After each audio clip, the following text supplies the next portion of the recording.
Leandro, muchas gracias por venir, gracias por acercarte. ¿De qué te gustaría hablar?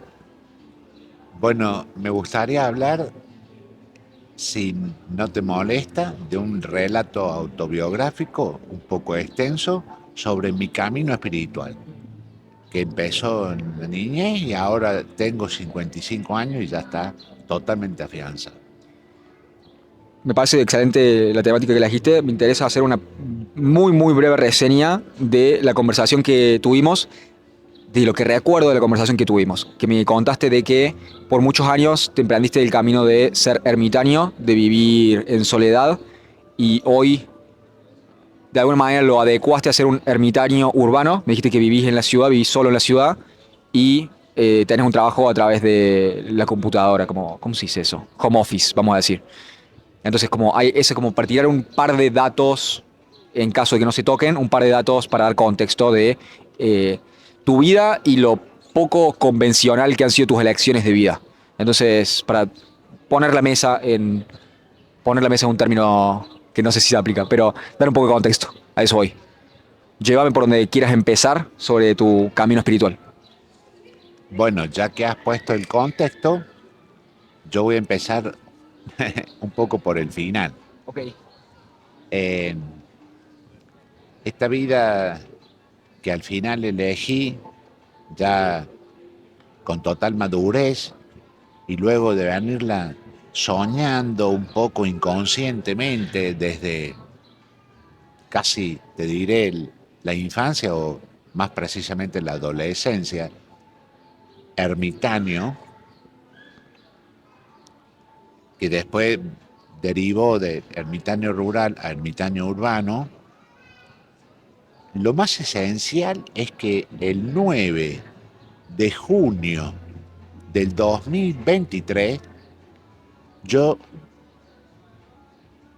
me consagro a la Virgen de la Merced, que es la Virgen Madre de la Orden de la Merced, que ya lo habíamos hablado, me vienen guiando estos curas desde que me educaron en el Colegio de León 13. Me consagro a esta Virgen en, en el predio de las monjas benedictinas, estando de retiro espiritual con mi mujer, y a ambos, por Zoom, un cura mercedario nos impone el escapulario. El escapulario es una prenda pequeña de tela que se pone por el pecho con una cuerdita y alcanza la espalda. Antiguamente se usaba un listón de tela, que todo por delante y por detrás, y es para los laicos, pero también los religiosos lo usan. A veces en el propio hábito de los religiosos, cura o monja, está integrado el escapulario, es el listón de tela largo. Eso significa que uno está consagrado a la Virgen. Y el consagrado, yo empecé con mis resúmenes típicos, donde no he logrado que ningún cura mercedario me lo avale a este resumen, pero tampoco he logrado que me los nieguen directamente, o sea, como que callan, porque significa como cura jugarse. Yo lo he resumido como el monacato laico. Desde esa fecha que acabo de mencionar, yo termino convirtiéndome en monje laico. Explícame qué significa esa combinación de palabras. ¿Qué significa ser un monje laico? Bueno, un monje laico es la persona que está entregada primero a Dios. O sea, es como que, si habláramos en términos de porcentaje, su 50% de su ser entero está entregado a Dios y el otro 50% a todo lo demás. Entonces tiene un alto porcentaje, la entrega. Y ese es propio del monje, la entrega a Dios. Ya habíamos hablado que uno se entrega ejerciendo diversos tipos de apostolado, que yo lo encontré en la profesión mía más antigua, que es la abogacía, que como me jubilé joven, la ejercía como asesor jurídico, digamos, allegado a organizaciones no gubernamentales que me avalaban como asesor jurídico de la ONG y un servicio entre voluntario de la ONG o a voluntad, cuanto mucho. ¿Se va entendiendo? Eso significa ad honorem. Casi ad honorem.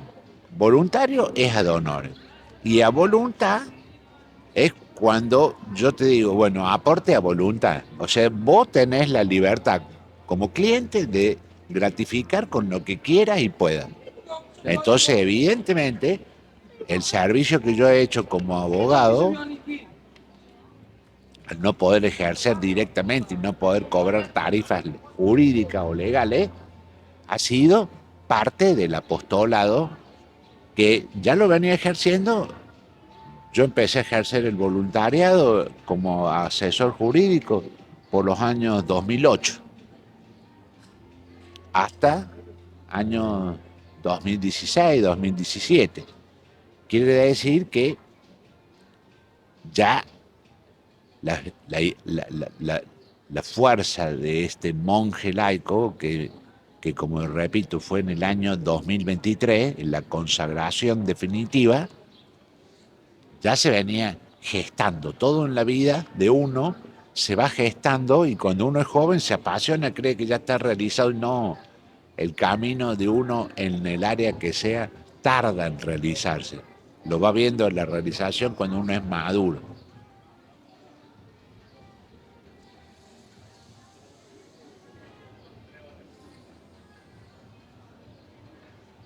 Entonces empecé por el final, pero este final viene de un camino muy hermoso que empezó en la niñez, obviamente con la educación familiar. Mi educación comenzó con el catolicismo más tradicional que te puedas imaginar por parte materna y del lado ancestral materno. Por parte paterna teníamos otra educación media agnóstica. Yo fui un fiel practicante del catolicismo más tradicional, más rancio, hasta los 16 años, que yo me dije a mí mismo, este maestro Cristo me parece demasiado exigente, y en eso entonces era bastante indisciplinado, lo negué, me declaré yo mismo y por mí mismo ateo. 1986.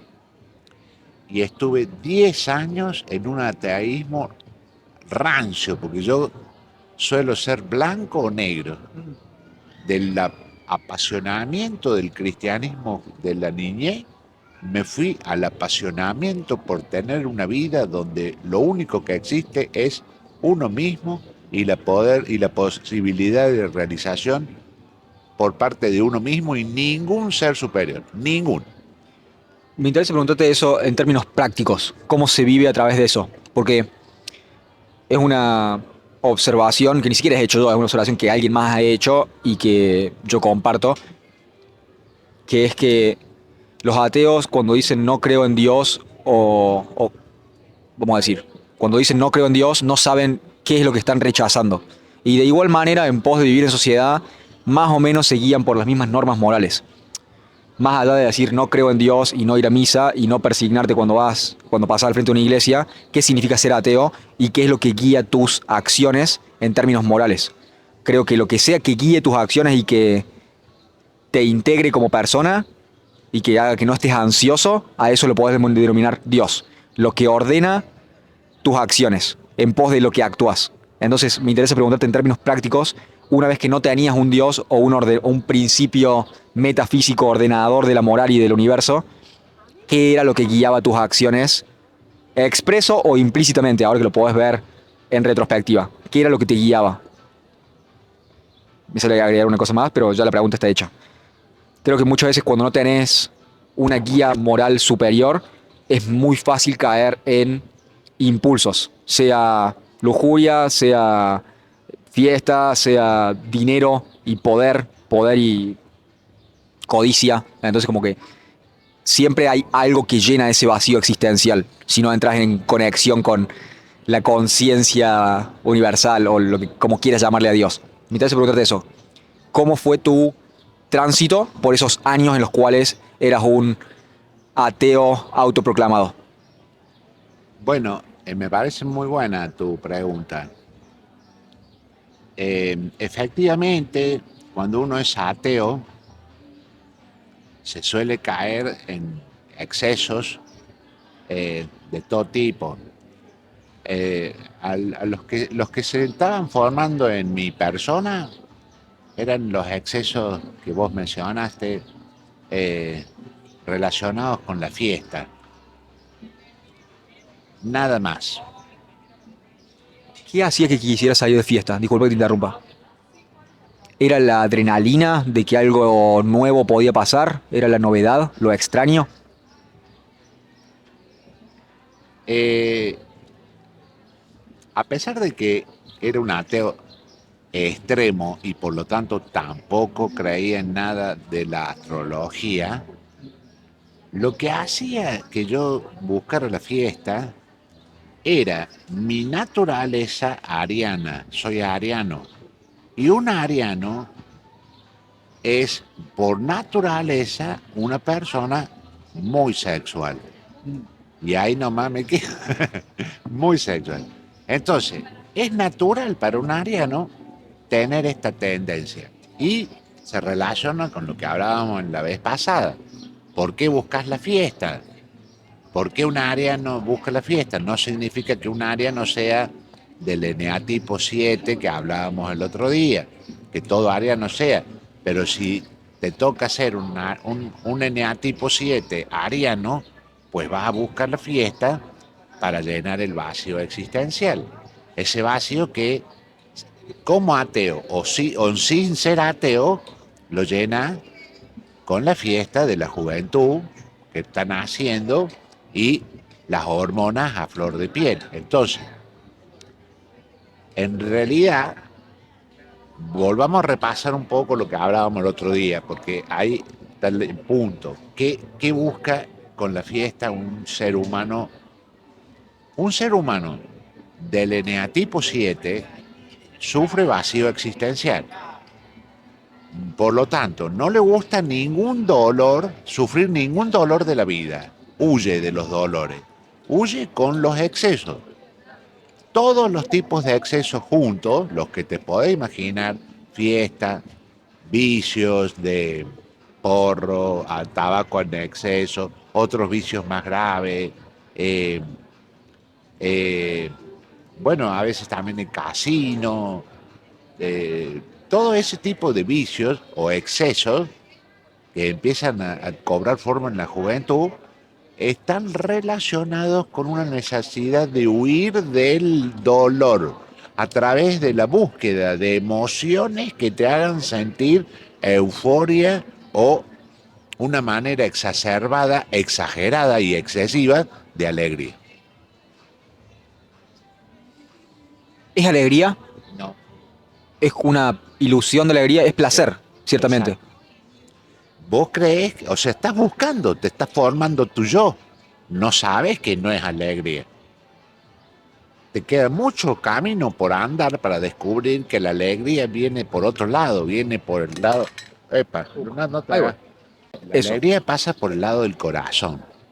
Pero para llegar a ese entendimiento, tenés que andar el camino de que la alegría pasa por el lado de los impulsos, de los más bajos, que son los que vienen de los más primitivos impulsos, o sea, los sexuales. Antes de seguir para adelante, me interesa preguntarte, porque uno, yo no lo sé en profundidad y creo que en este aprendizaje de rol de entrevistador me parece que es necesario traer al público con nosotros, entonces me interesa preguntarte sobre qué es el eneatipo. Para las personas que no sepan lo que es, yo incluido, ¿qué es el eneatipo? Ahí está, bueno. eh, si yo voy a hacer algunas apariciones así periódicas por acá, me gusta mucho que estemos innovando, que estemos fluyendo, porque yo venía con un tema, pero me gusta más que sea así espontáneo. porque me encanta hablar del eneagrama. El eneatipo es la manera, como esta técnica se llama técnica de estudio de la personalidad, para mostrarle a la persona que estudia y a la cual uno acompaña en este estudio, mostrarle diversos caminos de evolución de la personalidad o desarrollo personal, y también unos caminos de involución si se va por los lados inconscientes.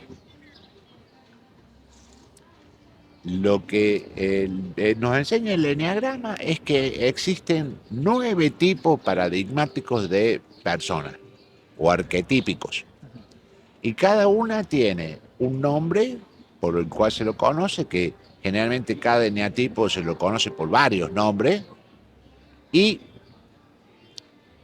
cada eneatipo tiene un pecado capital, si es que lo estudiamos con la corriente que nos enseñaron los jesuitas. Esta técnica es traída de Oriente, Medio Oriente, lo estudiaban los sufíes, los místicos sufíes, la incorpora al mundo occidental un esotérico que se llama Gurdjieff, y los primeros que lo empiezan a estudiar son los jesuitas. Entonces ellos nos enseñan que cada eneatipo de los 9 que hay tiene un pecado capital por el cual se inicia en la vida cuando uno es inmaduro, y se va evolucionando si es que se trabaja en uno mismo, en el desarrollo personal, hacia la transmutación de ese pecado en virtud. Entonces, todo eneatipo tiene un pecado capital y una virtud. Son 9. Y un nombre como se lo conoce el eneatipo. Entonces, volviendo al eneatipo 7, es llamado, entre otras formas, el epicúreo, pero también es llamado el entusiasta. Entonces, epicúreo es un eneatipo 7 evolucionado, que viene de la filosofía griega epicureísmo, cercanita a los estoicos, que hablábamos la otra vez, pero mucho menos estricto. Los epicúreos les gusta el placer, hacen honor a la vida con un disfrute templado de los placeres para disfrutar de la vida. ¿Me voy explicando? Sí, sí, hasta le agarré. Entonces, el entusiasta también es llamado el eneatipo 7, que puede ser inmaduro, y entonces es un entusiasta que va, por ejemplo, va a entusiasmar al grupo de pertenencia de tipo adolescente a que vayan a disfrutar la fiesta. Pero si es maduro, va a ser un epicúreo que entusiasma a sus seguidores a que tengan un modo templado de los pequeños sabores de la vida, que basta y sobra. Ok, entiendo el punto, sí, creo que entiendo el punto sobre cada uno tiene un vicio y una virtud. Y creo que la idea es, la implicación es que a través de el proceso de desarrollo personal podés transformar tus virtudes, tus vicios en virtudes, pero la naturaleza es la misma. Me interesa preguntarte sobre la base, o sea, ¿cómo haces para saber que sos un eneatipo 7? Es una cuestión de, como formulario, llenas un par de preguntas y te sale qué tipo de eneatipo sos. ¿Es por ahí? Hay muchas formas. Hay test de eneagrama, y hay algunos test de eneagrama que son muy buenos. E incluso algunos profesores que enseñan el curso de eneagrama, que suelen tener grado universitario de psicólogos, psiquiatras y de eso, porque también las enseñan ramas de estas ramas, psiquiatría, psicología. Yo solamente hablé de la rama jesuita. hay algunos que recomiendan la respuesta del test de eneagrama. Pero hay otras formas de descubrir qué eneatipo sos cuando vos estás con una persona experta en eneagrama y esa persona tiene como una especie de don de la intuición más los conocimientos. La intuición sola no basta y los conocimientos solo pueden ser demasiado teóricos. Pero cuando una persona te empieza a conocer, perdón, un experto en eneagrama te empieza a conocer, te va haciendo preguntas puntuales porque sabe a dónde apunta. Y llega el momento, a lo largo de un proceso de conocimiento, no se logra de manera inmediata, que se le alumbra qué eneatipo sos y te lo puede compartir. Síntesis. Si vos querés saber, debes empezar a investigar respondiendo preguntas que hay en la web un montón.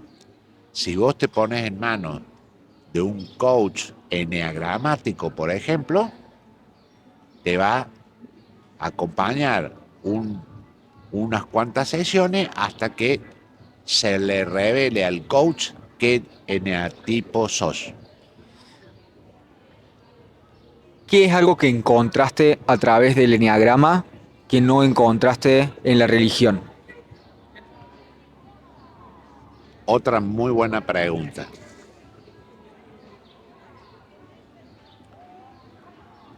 El eneagrama no ofrece preguntas alternativas a la religión. A mí, en mi caso,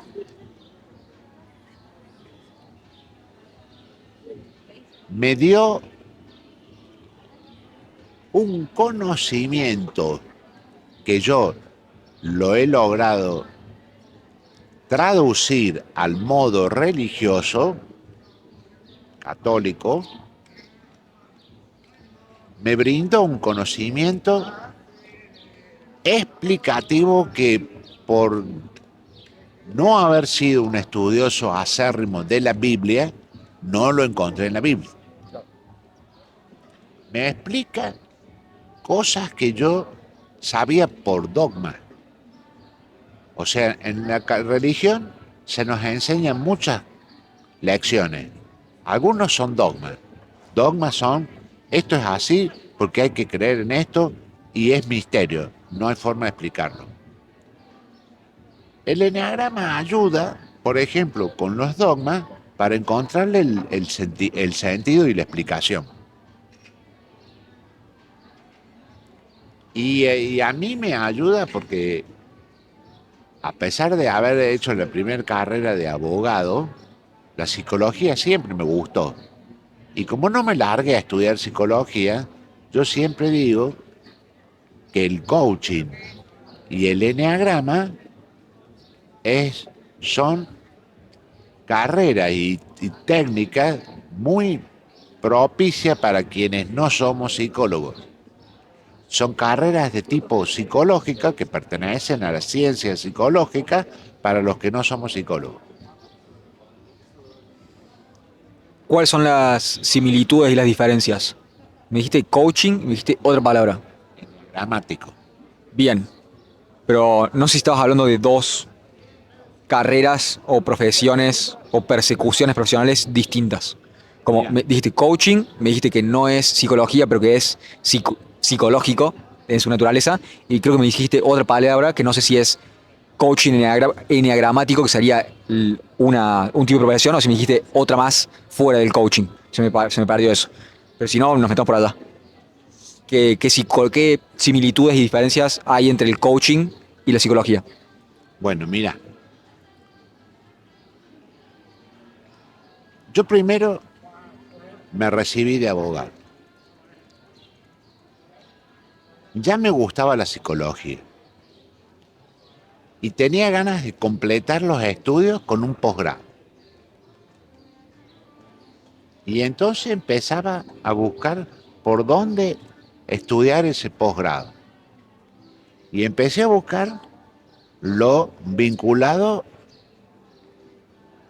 a la psicología, que era como mi segundo amor.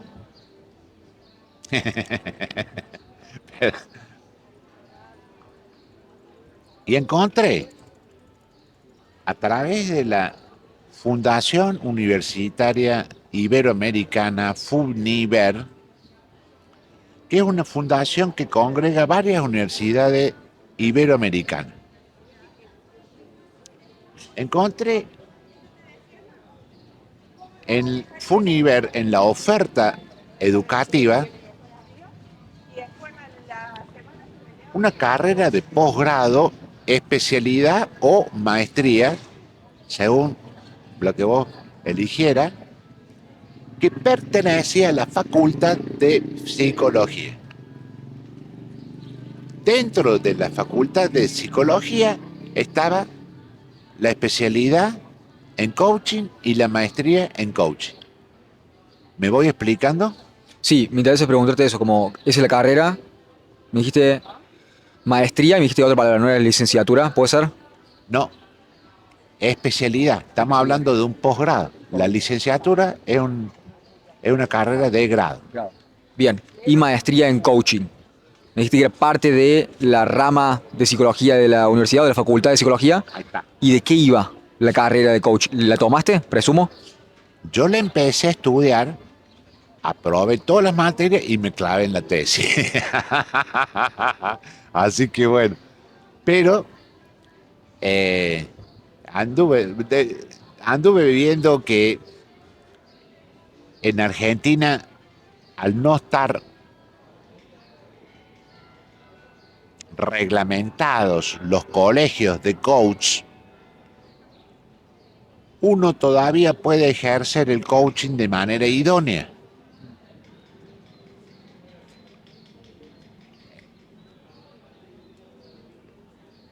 Y no se exige un título, porque el título se exige, esto te lo digo desde la perspectiva jurídica, el título se exige si tenés colegio de profesionales, consejo de profesionales. Acá todavía no hay. Lo que hay para los coaches son instituciones privadas que te hacen como una prueba de tu ejercicio profesional y te certifican las sesiones de coaching. Pasás a ser coaching certificado, que no es lo mismo que coach colegiado. No existe el coach colegiado. Sos coach certificado. Bueno, a lo mejor algún día termino de hacer la tesis y me recibo. Ahora, lo importante es que vos veas que este posgrado en en coaching, forma parte de la Facultad de Psicología. Y en la Facultad de Psicología se estudia, entre otras carreras, la licenciatura en Psicología, el, la- el posgrado de especialista en coaching y el posgrado de magíster en coaching. Y lo de Enneagrama, y ahora cierro tu pregunta, es una subespecialidad, porque te has tenido que estudiar un buen curso de Enneagrama, que yo lo hice en el Centro Transpersonal de Buenos Aires, para convertirte en coach enneagramático. O sea, tenés tu carrera principal y tenés su, tu subespecialidad. ¿Me expliqué? Sí, me agarré esto que me contás que la parte enneagramática es una especialidad dentro del coaching. Lo que no agarré es como la esencia de qué es el coaching, como qué necesidad satisface o cuál es la razón de ser y de existir del coaching y cómo se diferencia con la carrera convencional de psicología. Ahí está. Me gustan mucho tus preguntas. Son desafiantes y muy enclarecedores cuando nos ponemos a dialogar. El coaching, traducido al español, significa entrenamiento. Los primeros coaches se desarrollaron en el mundo del deporte y eran entrenadores de deportistas de alto rendimiento. Entonces, los ayudaban tanto en el gimnasio como en la mentalización previa y post a ser deportistas de alto rendimiento.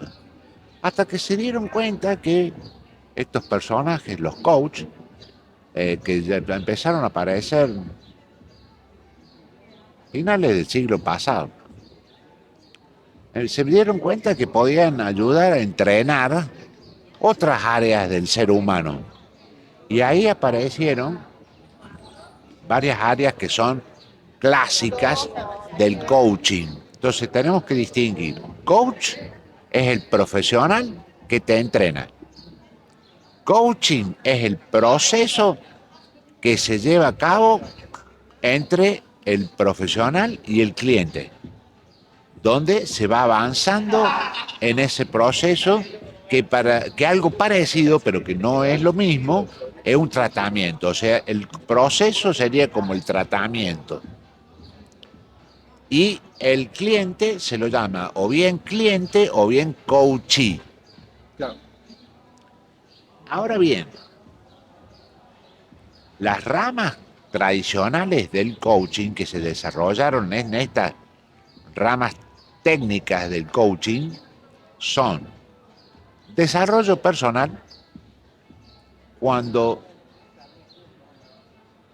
vos decidís, luego de una conversación y contratación, llevar adelante un proceso de coaching para mejorar áreas como la parte amorosa, los bloqueos personales que pudieras llegar a tener, lo que te está paralizando para concretar algunos sueños y verlos materializados. Todo eso es desarrollo personal.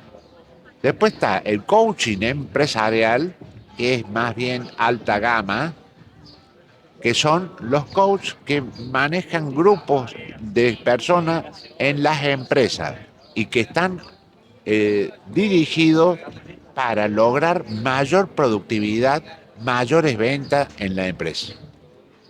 Y después está el coaching ontológico, que bueno, tiene varios aspectos y en los aspectos se los da principalmente el coach, el profesional, el coach, y ahí yo introduzco el coaching espiritual. Dentro de lo ontológico. Ontológico.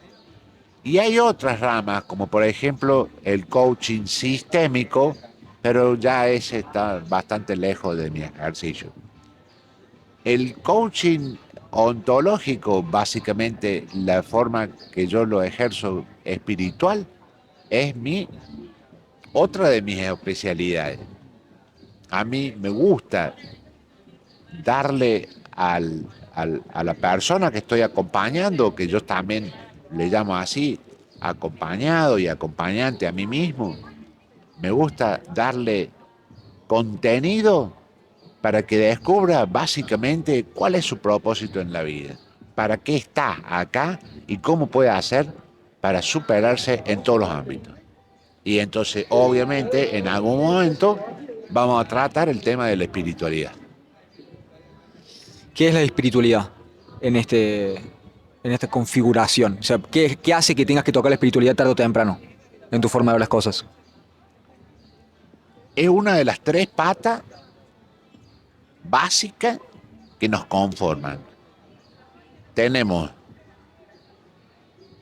una mente que está gobernada por la razón, tenemos un alma que está gobernada por el corazón sintiente, que es la parte espiritual de la que estamos hablando, es sinónimo, alma o espíritu es lo mismo, gobernada por el corazón sintiente.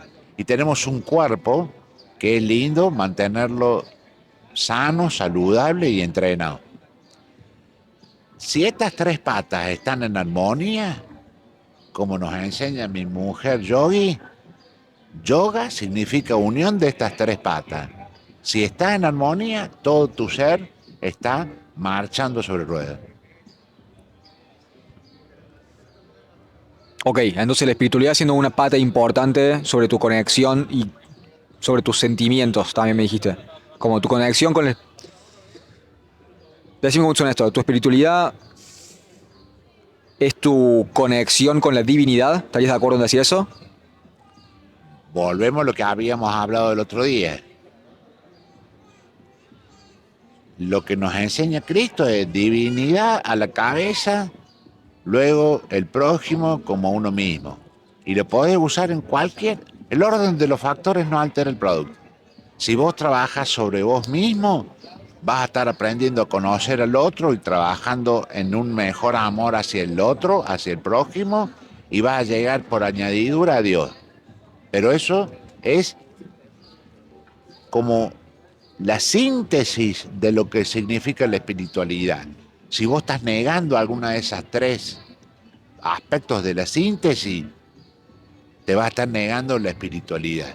Si vos lo negas a Dios y te considerás un ateo, vas a sufrir, hermano, vas a sufrir y no vas a saber por qué estás sufriendo, porque no tenés una explicación espiritual de tu sufrimiento. Te va a tener un vacío grande que lo va a llenar con miles de tonterías, como decíamos al principio. Si vos estás amándote tremendamente a vos, pero no sabes amar al prójimo, como también lo decíamos la vez pasada, de una manera egoísta, en realidad no te estás amando, te estás maltratando, porque para amarte bien a vos mismo tenés que saber amar al otro y viceversa. Bien. Entonces, si lo estoy entendiendo de alguna manera a tu forma de ver las cosas, no hay una diferencia entre servirte a vos mismo y servirle al otro, y entre servir, como si lo haces al mismo tiempo, si te servís a vos para servirle al otro y te servís al otro para servirte a vos, no hay diferencia entre ese ida y vuelta que servirle a Dios. Creo que de alguna manera es apuntar a que la chispa divina en cada individuo y a que... Me gustó esa de la chispa divina. Está genial lo de la chispa divina, porque creo que eh, en este instante se ha hecho presente eh, Dios. Dice la Biblia que cuando dos o más personas están hablando en mi nombre, ahí estaré presente. Ahí en la tercera silla que falta acá, es simbólica, está Dios. Y le metió una chispa a través de tu palabrita. Ahora se me ha ido un poco con la introducción de esta forma particular de pensar. Ahí está. Cuando vos estás trabajando con vos mismo, por ejemplo, dedicándote a una de las tareas que a mí me gusta mucho, mi economía y la de unos cuantos míos, ecónomo. Cuando vos estás trabajando de ecónomo, una tarea concreta, práctica, racional, científica, te surge un otro, puede ser los prójimos más próximos a los que te dedicas, por ejemplo, en esta tarea de ecónomo, y te empieza a hablar de temas relacionados con lo tuyo, con lo que estás haciendo como ecónomo, o con otros temas que te invitan a dejar lo tuyo y ocuparte del otro. Ahí empezás como a dialogar. ¿A quién atiendo? Me atiendo a mí mismo, que estoy apasionado, lo atiendo al prójimo, que está necesitado, en poco o mucho, pero está necesitando atención. Necesita conocimiento, atención, compasión, a veces está cansado, con ganas le llegó el momento de la lloradera y hay que escuchar con amor y con empatía. Entonces, tenés que estar ahí debatiéndote, dialogando. ¿A quién me atiendo? A mí, que estoy apasionado con lo que hago, que me gusta a mí egoístamente. Al otro, que está necesitado de atención, escucha. Al otro, que está conteniéndome y tengo que agradecerle, porque si yo no le agradezco, se siente poco reconocido. Es cuando yo estoy siendo atendido por el otro. Le debo gratitud. Y es un diálogo permanente entre uno, el amor a uno mismo, el amor al prójimo, aunque empecemos, acabemos y terminemos por los prójimos más próximos. Y la chispa divina es cuando en algún momento haces un respiro en ese permanente debate, encendes, por ejemplo, una velita, por ejemplo, encendes un saumerio, suficiente, no hace falta más oración que esa. Y te apareció una idea que vos te das cuenta que es un alumbramiento que te viene de arriba, no te pertenece esa idea, y resuelve todo el conflicto con el que te está ayudando y necesita gratitud, con el que te está necesitando atención y te está pidiendo, con vos que estás queriendo terminar lo que te apasiona, logras armonía, paz, relajación y a todo terminaste de atender. La chispa divina se caga de la risa de lo bien que estás ejerciendo tu función de monje o de ecónomo. Perdón, monje ejerciendo como ecónomo.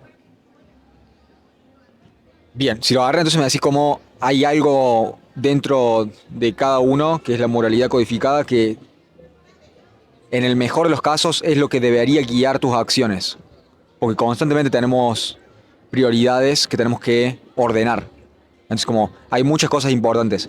Y entiendo el punto de que ejemplificaste mientras estabas haciendo esta actividad de ser ecónomo, de que por ahí puede ser algo egoísta, pero quizás no, quizás es algo útil. La cuestión es qué guía cuando tenés tres bienes, ¿no? Hay un bien mayor y hay un bien menor. Entonces, dirías que lo que guía es la elección del bien mayor es Dios, porque si algo te va a tener que guiar. Y cómo se presenta, hay un par de cosas. ¿Qué te va a guiar? Creo que para achicarlo, porque para no ser tan grande y poder mantener enfocado sobre qué estamos hablando, necesito como a que hagamos algunas cosas para ver si estamos de acuerdo en pos de seguir.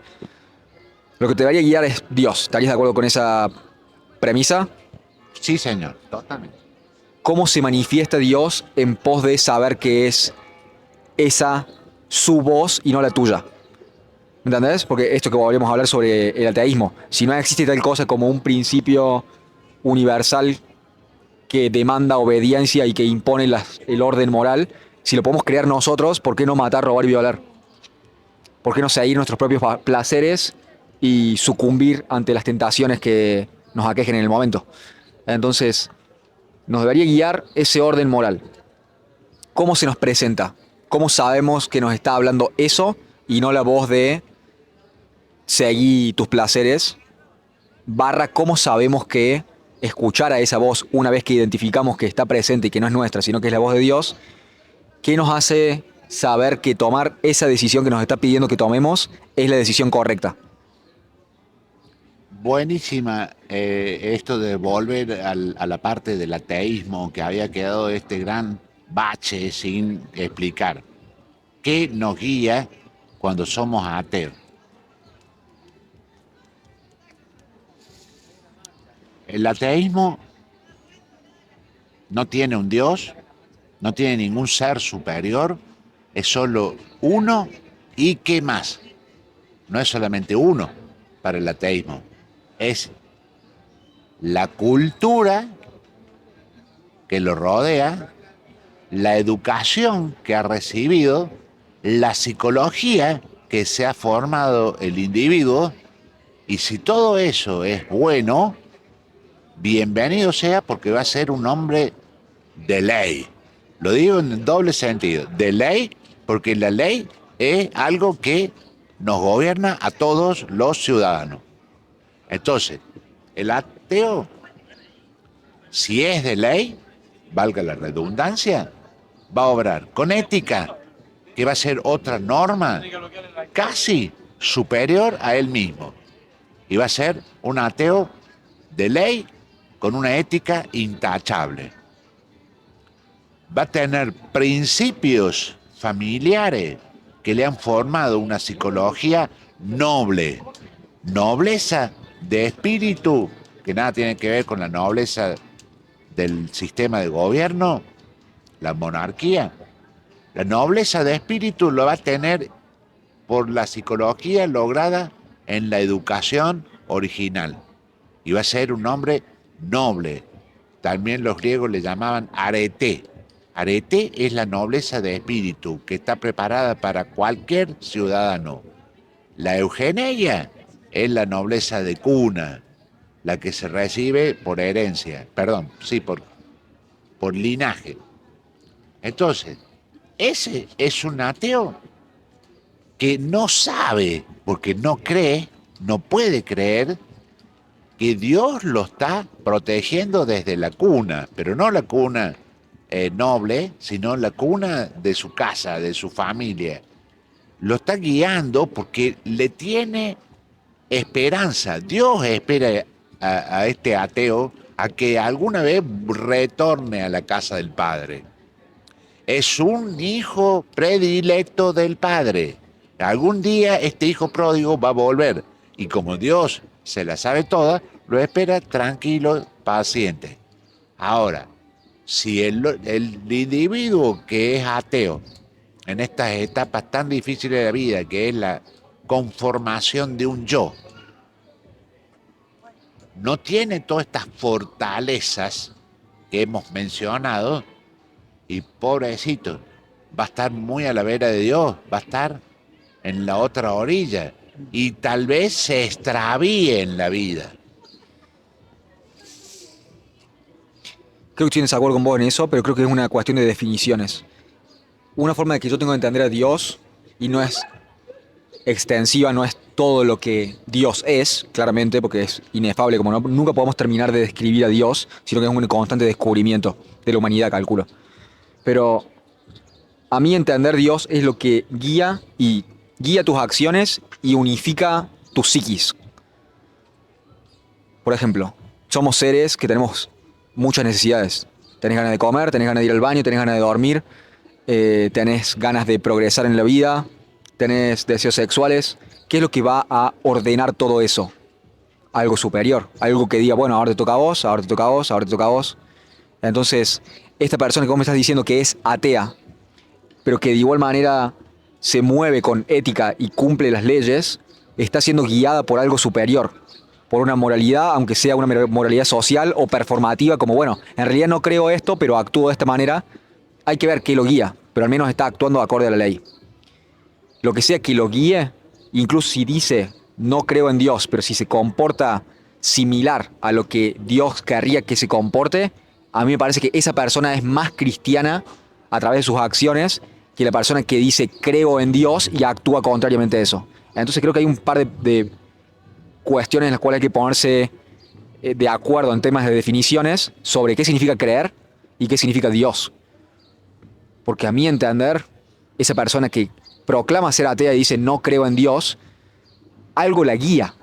Y si la guía la moralidad o algún tipo de moralidad, incluso si no está bien definida y conformada y no le pone un nombre o una religión que lo explique, existe algo ahí. Y si no es la moralidad, si no es el bien superior, el bien común, por más que no tenga el nombre de Dios, vas a caer en otras cosas.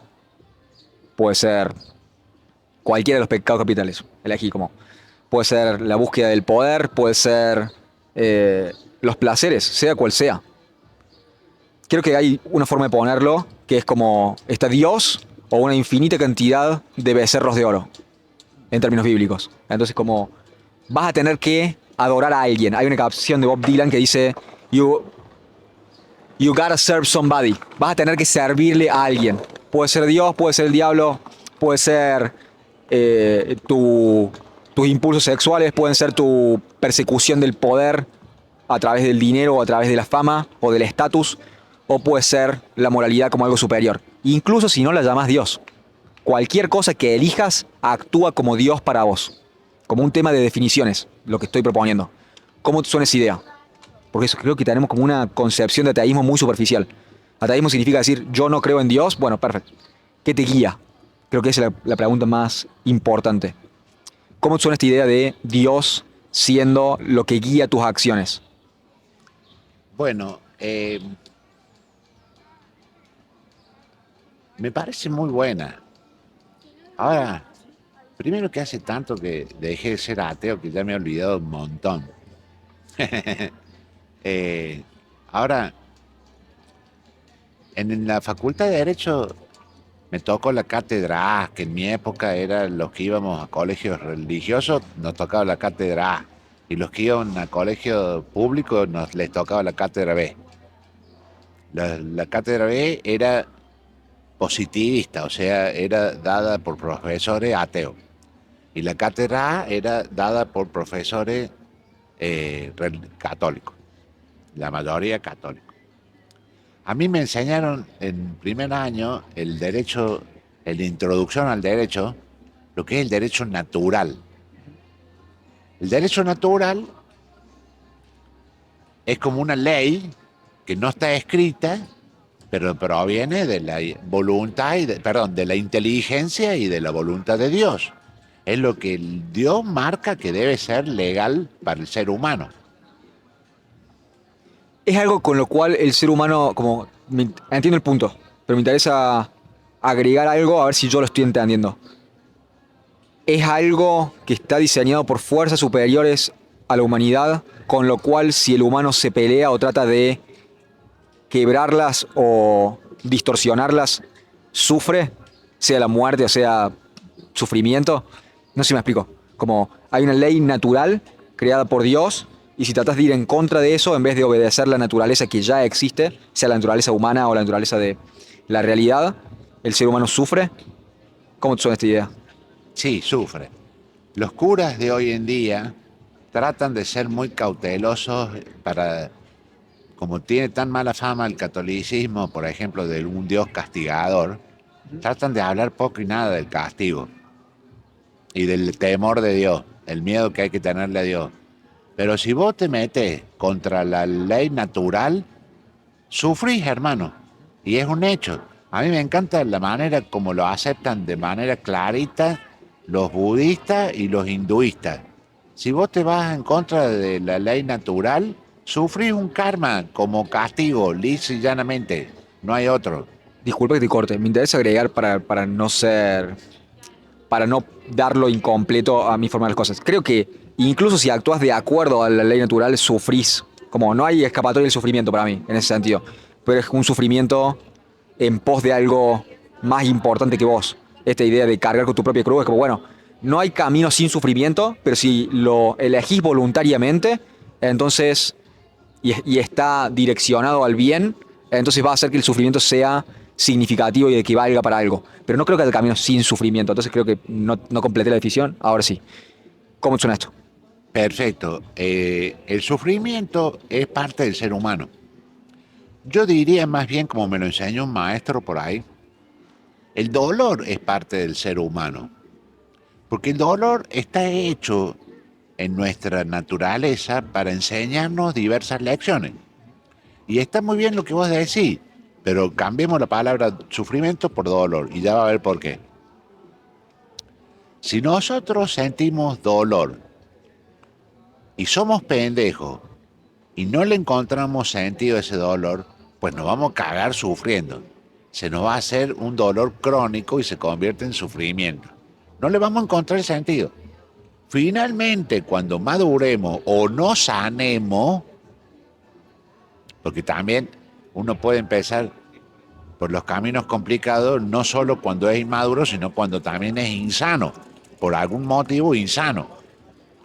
Cuando maduremos o nos sanemos, nos vamos a dar cuenta por qué hemos tenido que doler. Y ese dolor nos va a leccionar y nos va a enseñar y nos va a hacer madurar, ¡pum!, exponencialmente. Y entonces ahí ya vamos a dejar de tenerle miedo al dolor. Cuando nos toque un dolor, pues lo sentimos y punto. Es un natural. Y al rato, o a los días, o a los meses, el dolor nos va a alumbrar por qué vino, por qué lo sentimos y para qué sirvió. Se me ocurren dos cosas, que es volver a decir lo que dije, me interesa rebotártelo si pensás que tiene sentido. A mí entender lo que hace que sea sobrellevable el dolor y el sufrimiento, y es muy fácil, esto siempre vuelvo a esto, es muy fácil hablarlo acá, tranquilos y sentados, ¿entendés? Como si uno de los dos tuviera cáncer y se estuviera divorciando y un hijo estuviera enfermo, la situación es completamente distinta. ¿Entendés? Como quizás estés pasando por algo difícil en tu vida personal, quizás yo esté pasando por algo difícil en mi vida personal, pero como te pueden tocar muchas catástrofes juntas en tu vida y el dolor se convierte en algo real, no solamente en una concepción o una noción intelectual como lo que yo te estoy proponiendo, ¿me entendés? Como es, se vive y se experimenta realmente. Me sale a decir eso, como es más fácil hacerlo en palabras. Pero a mi entender, creo que lo que hace que el dolor sea sobrellevable, el dolor en niveles existenciales. Yo uso la palabra sufrimiento porque uso como el dolor en términos físicos y el sufrimiento como en términos de la limitación existencial, el no poder quitarle el sufrimiento a un hijo, por ejemplo, o nada, se te prende fuego la casa y así, mira, todo lo que trabajé, toda mi vida, desapareció. Bueno, ese es un sufrimiento, no te duele el cuerpo, te duele algo más. A eso, por eso yo uso la palabra sufrimiento, pero más allá, podemos usar cualquiera de los dos para que sea funcional. El dolor que sientas creo que se hace sobrellevable únicamente si pensás que es por un bien mayor y si es elegido voluntariamente. A veces no, porque a veces, como te digo, se te quema la casa y lo aceptás voluntariamente, creo, de alguna manera. Creo que eso es lo único que hace que sea sobrellevable. Si no, la vida puede ser, que creo que también eso me hace pensar en Viktor Frankl, que es este psicólogo judío que estuvo en campos de concentración y termina sobreviviendo, y lo que él observaba era que eran más, hasta donde entiendo, y no he leído su libro que es La búsqueda por el sentido, la búsqueda del hombre por el sentido, no lo he leído, pero hasta donde entiendo, uno de las conclusiones a las que llega es que las personas que eran más propensas a sobrevivir eran las que tenían una razón para la cual sobrevivir. Creo que si tenés un porqué, es más fácil que puedas soportar más cantidades de sufrimiento o de dolor, porque tiene un sentido y porque lo aceptas voluntariamente. Decís, esto me pasa, pero es por eso. Es para que eso se pueda lograr. Y lo acepto. Si estás en contra de sentir dolor, creo que te guía más el miedo que el amor y es más propenso que vivas una existencia más chica y más sufrida, valga la redundancia. No sé si estoy teniendo sentido o estoy simplemente tropezándome a través de ideas, pero ¿cómo te suena esto que te propongo?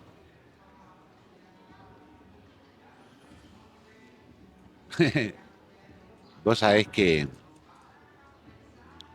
aun cuando he sufrido grandes dolores en mi vida, mi mente ha tenido un mecanismo de defensa de,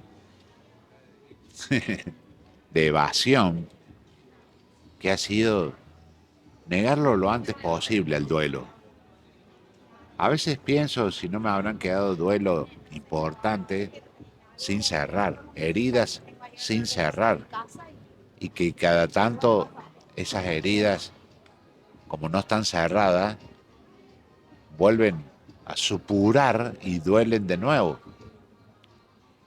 Y ahí me pongo a pensar en que sí, puede ser, pero me cuesta mucho coincidir con vos, con estos pensamientos que tenés de que uno elige el dolor por una razón superior. A mí me parece que todas las formas de doler que nos tocan, no las elegimos. Lo que sí podemos elegir es la actitud que le ponemos frente al dolor. Estamos 100% de acuerdo. Se me ocurre Cristo, pero creo que incluso es más revelador Sócrates. Sócrates, si la tengo bien en la historia, lo acusan de pervertir a la juventud con su filosofía y por hablar con los jóvenes sobre algo más importante que otra forma de ver las cosas, ponele.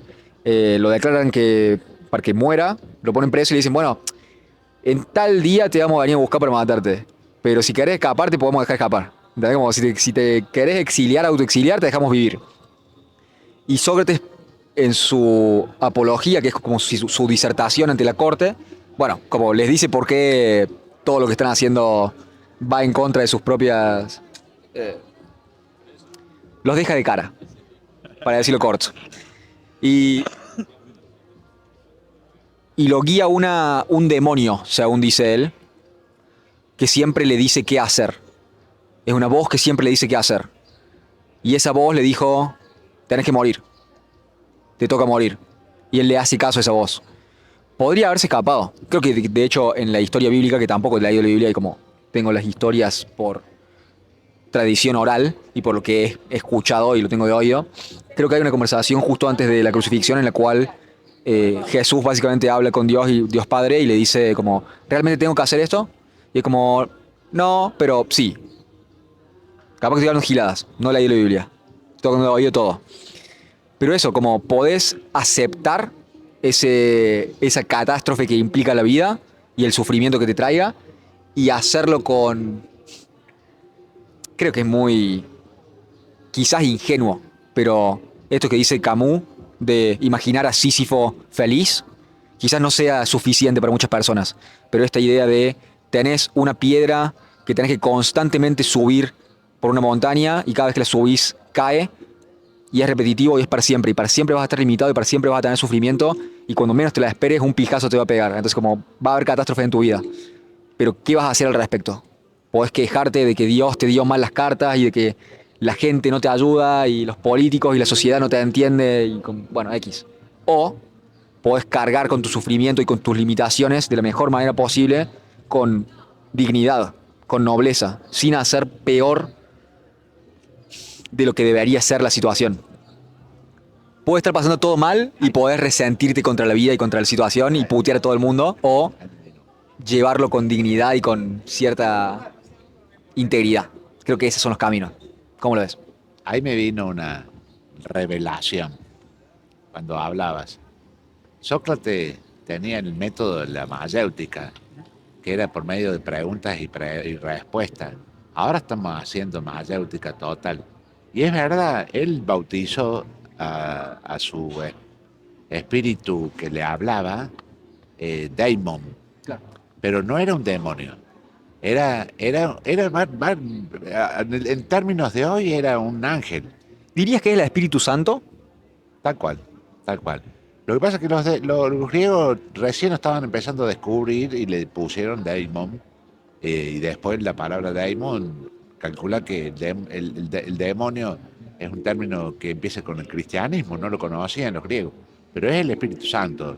O sea, lo inspiraba una, una especie de eh, conciencia superior que él podía tener acceso con su método socrático y que le decía, mira, cometer la ilegal de hacerte, de dejarlos, de exiliarte y escaparte, no va con tu ética impecable, con tu moral noble. En cambio, aceptar la condena a muerte que te han dado por medio de las instituciones legales es la ley. Te toca cumplir la ley. Vamos a morir. Con la frente en alto, con una muy buena actitud, como mártir de los de la época cristiana, y a la miércoles. Me parece muy interesante. Al principio pensé, como no le encontraba el sentido a lo que estás diciendo, me dijiste como a través del método socrático, pero cuando estaba hablando con esa voz adentro de él. Y pensé que como que no le encontré el sentido, pero si agarras lo que estás proponiendo es como que él mismo tenía esas conversaciones dentro suyo, que es esta idea de que hay una voz en tu cabeza, pero hay otra que siempre te dice qué hacer, o siempre te dice cómo no sos suficiente. Esos demonios que te persiguen a la noche, esos resentimientos que tenés, lo que sea que te pase, es una voz a la cual no podés tiranizar.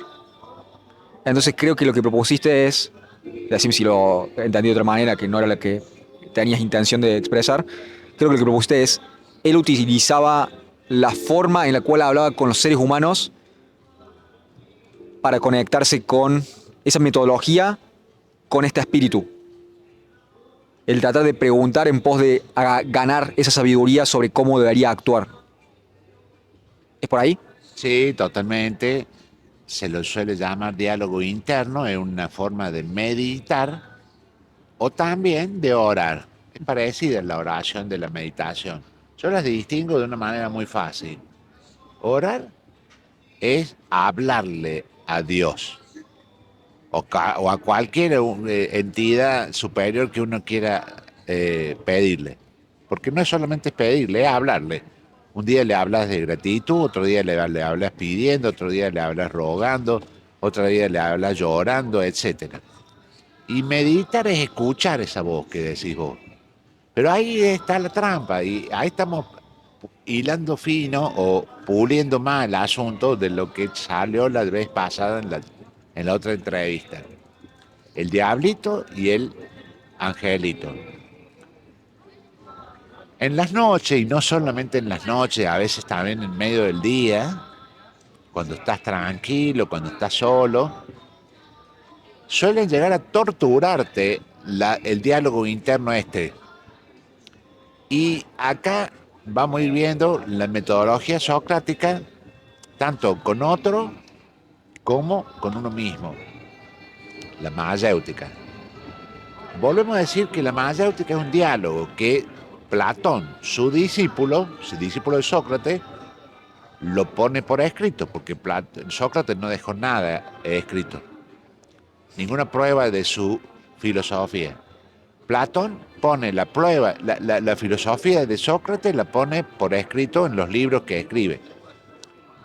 Y ahí el eje del método platónico son los diálogos, la dialéctica. Entonces, en este diálogo que tenemos, se los ve tanto al discípulo como al maestro, Sócrates y Platón. Perdón, Platón y Sócrates. Uno haciéndole honor al otro y mejorándolo o superándolo. Es bueno que el discípulo supere al maestro. Y entonces se tiene un diálogo interno. ¿Con quién? En el diálogo es como un triálogo. Está la mente de uno, que es recontralimitada y muy voluble, porque, escucho acá, escucho allá, escucho acá, escucho mi corazón, mi cuerpo, escucho todo. La mente es la loca de la casa. Entonces, está la mente hablando con el diablito y con el angelito. Y se arma una tortura mental hasta que aparece esa chispa divina y me alumbra la posta, la verdad de la milanesa o la realidad. Y eso es siempre autoría de Dios. Me viene en revelación cuando yo estoy meditando profundamente y muy concentradamente. Así meditaban los griegos, porque la meditación oriental consiste todo lo contrario, en calmar la mente, dejándola sin pensamiento, va entrenando uno con la práctica, dejar la mente sin pensamiento, y entonces suele aparecer una imagen, una visión, una señal en el cuerpo, como por ejemplo un dolorcito en el corazón, algo que nos alumbra. ¿Pero por qué uso la palabra alumbrar? Sócrates desarrolla la mayéutica, donde sus discípulos, por medio de las preguntas y respuestas, el diálogo, alumbraban la verdad, porque la madre de Sócrates fue partera y alumbraba bebé. Me paré en la última parte. La madre de Sócrates fue partera y alumbraba, traía hijos al mundo. Entonces, Sócrates le copia el método. Sócrates, que inventó la mayéutica, ¿qué hace? Sigue los pasos de la madre, que se los había contado en detalle. La partera comienza en los trabajos de embarazo. Es un proceso lento donde la idea que está concebida en el bebé se va desgestando de a poquito. Empiezan los dolores del parto, la tortura mental, y el alumbramiento es la idea que finalmente sale a la luz. Es la primera vez que tengo esa metáfora de una idea siendo un bebé en gestación. Es interesante eso. Las ideas no vienen completamente formadas. Parece muy iluminador esa forma de verlo. Por ahí viste como la semilla de una idea. Como escuché a un comediante hablar de esto. Como que por ahí te viene una premisa. ¿Entendés? Como esto puede llegar a ser divertido, puede ser chistoso. Pero no es claro por qué. Le tenés como que prestar atención y preguntarle y darle vueltas hasta que se forma el bebé o crece el bebé a ser un adulto, como quieras extender la metáfora. Pero sí tiene sentido. Bien, estamos en territorio completamente, ¿qué dirías? No estamos perdidos, pero estamos lejos de casa.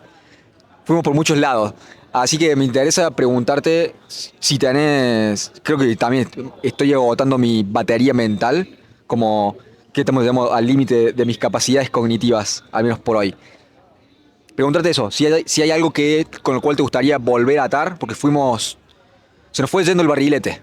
Empezamos hablando de tu camino espiritual, un poco lo hablamos a través de la entrevista, pero también quedó desconectado eso me dijiste que hiciste el coaching, hablamos del coaching, eh, hablamos de tu periodo de ateísmo, empezamos con el final, que me dijiste que ahora, desde 2023, me dijiste 9 de junio, es que empezó tu monacato laico. Sos monje laico. Así que pasamos por un montón de lugares. Hablamos del Espíritu Santo, de Dios como una definición de Dios siendo lo que organiza nuestra psiquis y nuestras acciones. La idea de que quizás los ateos no saben a qué le dicen que no cuando dicen que no, cuando dicen que no creen en Dios. Y bueno, ¿qué significa creer? Si es una cuestión de declaración de lealtad verbal o si es una cuestión de puesta en acción de lo que decís que crees. Pasamos por muchos lados. Terminamos hablando de Sócrates y del sufrimiento, también hablamos de la limitación del ser humano siendo lo que causa el dolor y el sufrimiento. ¿Hay algo que te parece que ha quedado en el tintero que sea complementario a lo que hemos hablado o que ayude a cerrar por algún lado? ¿O quedamos acá? Decime qué quedó. Sí, mira, ya que mencionaste el humorista que habló de gestar una premisa, yo voy a intentar eh, tirar una onda más humorística para cerrar. Cuando era joven, yo era campamentero desde muy chico y he hecho muchos viajes por las sierras. Como ariano, me gustaba ser más o menos el guía generalmente. Tomaba yo el primer puesto y pionero total. Y más de una vez los llevé a los grupitos míos y nos hemos extraviado, a veces feo, nos extraviamos mal. Y me bautizaron brújula, porque yo me tenía que, por ahí me pegaba una extraviada.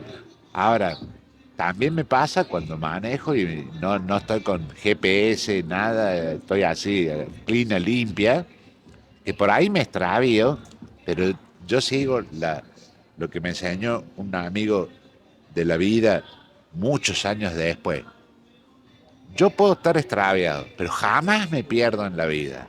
Ya, por algún lado vamos a ver señales, signos que nos vayan orientando de nuevo hasta encontrar una buena avenida que nos ponga en camino otra vez.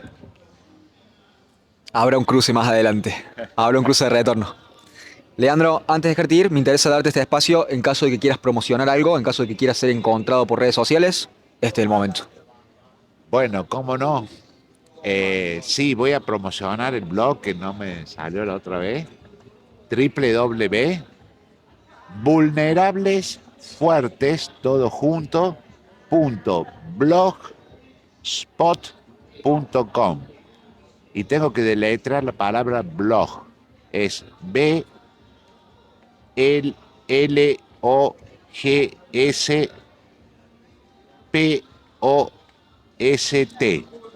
¿Estamos?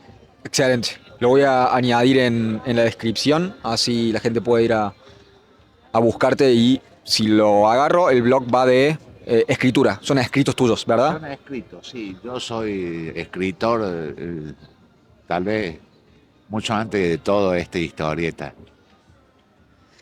Leandro, muchas gracias por tus palabras, gracias por venir, gracias por hablar conmigo. Ha sido un gusto. Gracias. Muchas gracias. Igualmente, che.